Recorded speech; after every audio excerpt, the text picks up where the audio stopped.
Елімізде COVID-19 індетінің таралуына байланысты төтенше жағдай жарияланғаны белгілі. Қауіпті аурудың таралуын шектеу және дертке қарсы күресті күшейту мақсатында елбасы бастамасымен Біргеміз республикалық қоры құрылды.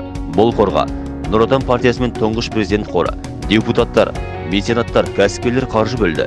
Еліміздің барлық аймақтарындағы жалғызбасты қарттарға, асыраусыздан айырылған отбасыларға, мүмкіндігі шектеулі жандарға, көпбалалы әлеуметтік аз қамтылған отбасыларға және өзге де азаматтарға көмек көрсетілді. Аталған қор арқылы 470 мың астам отбасына 50 мың теңгеден аударылған.